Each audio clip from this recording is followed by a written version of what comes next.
You may feel as if that there's just not enough time in a day. And being an entrepreneur, I know that we all wish that we could find some kind of way to get extra time to do all the things that we have to do. So in today's video, I'm going to talk to you about how to have enough time in your day to get all the things done. For those of you that are new to my channel, hello, my name is Jessie. I am a HoneyBook expert as well as a business consultant for those of you that are looking for ways to improve your business, productivity, and scale. Today's video, I want to go over ways to go about improving your time management inside of your business. I have over 10 years of experience running my own event business, which I still run today, which I don't think everyone always knows that.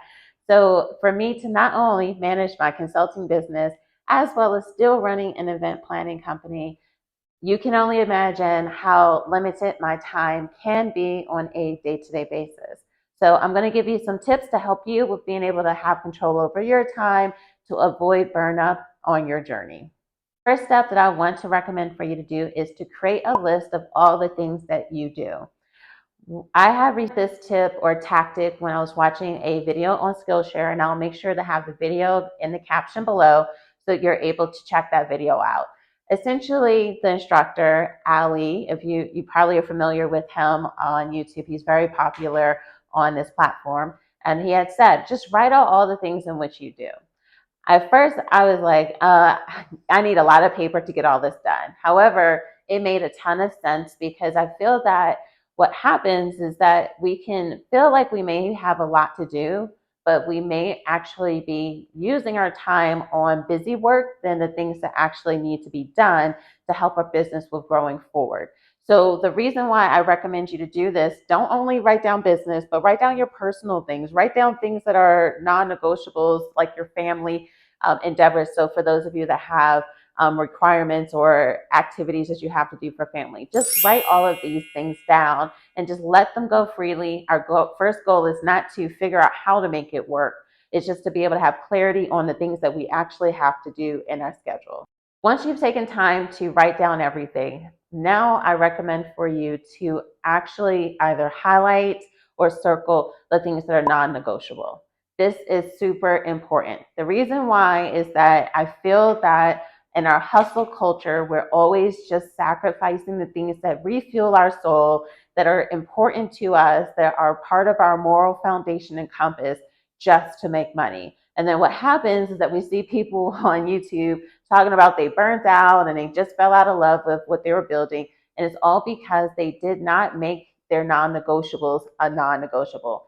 And that can be something like going to church. It may be doing a play date, or for those of you that are in couples and relationships, you may want to have your date night as a non-negotiable because you don't want for a client to now try to book you for a call when you should be putting time and effort that you schedule with your significant other to help with keeping your relationship strong.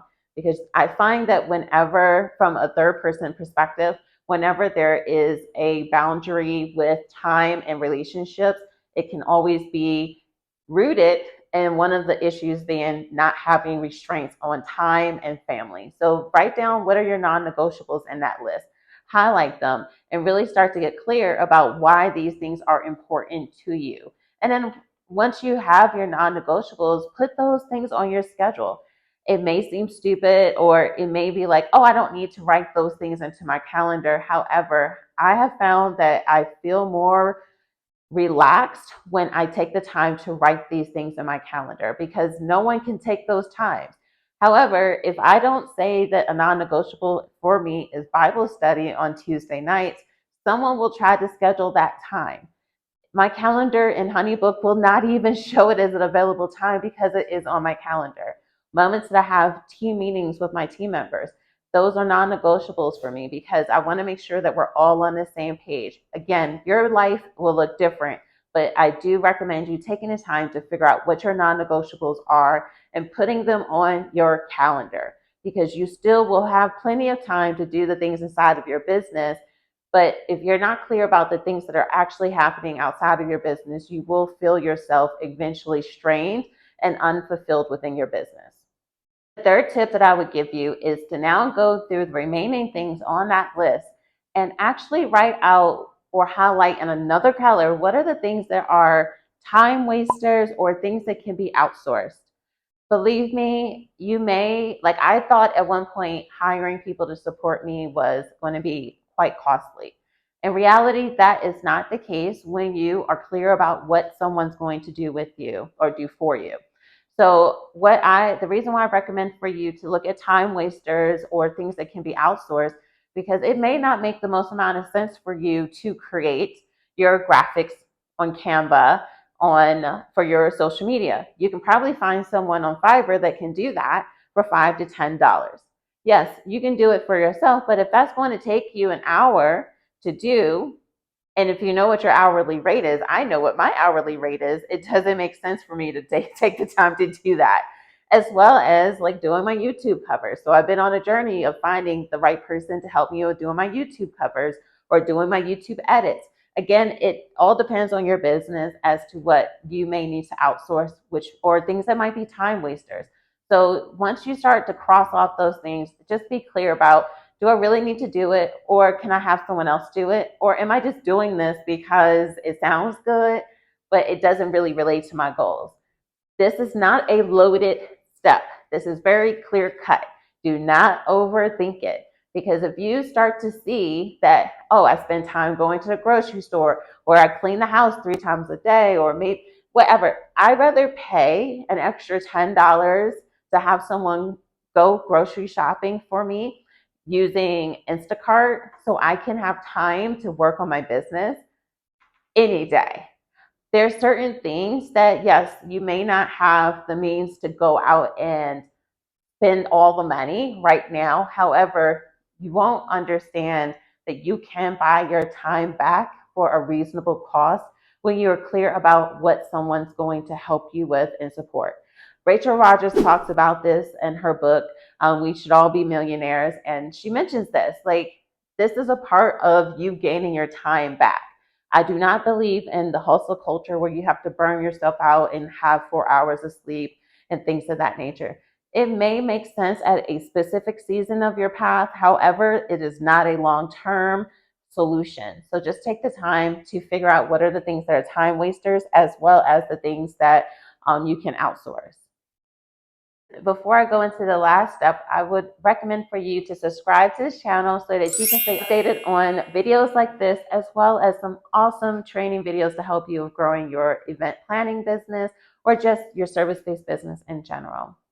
So the fourth step that I do recommend for you to take is, now that you have removed your non-negotiables and you've placed those on your calendars, you figured out what are some of the things that you can now outsource inside of your company or just outsource in your personal life as well. The third step is now looking at your schedule to start filling in time blocks.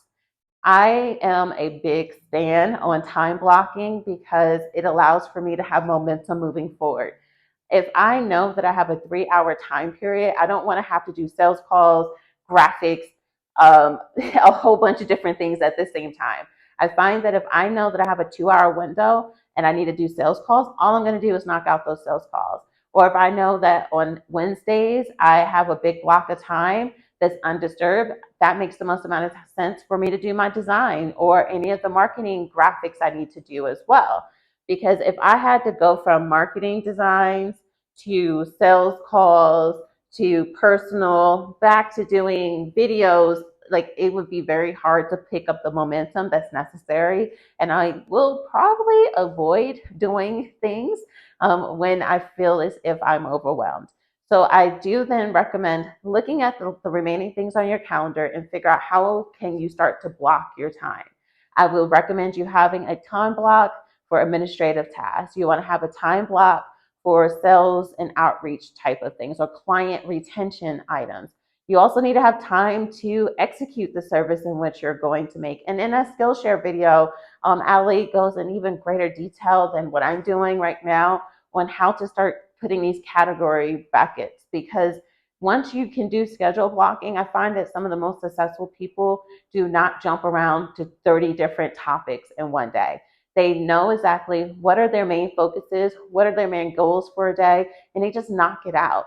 So I do recommend for you to take the time to go and look at that Skillshare video so that you can take a chance on these tips to help you with organizing your time, because you have the time. It just comes down to learning the tips and tools to help you with being able to get the things done and having the people to support you with it. If this video has been helpful for you, please don't forget to like and share this video with your friends, and I'll look forward to talking to you in the next video. Talk to you soon.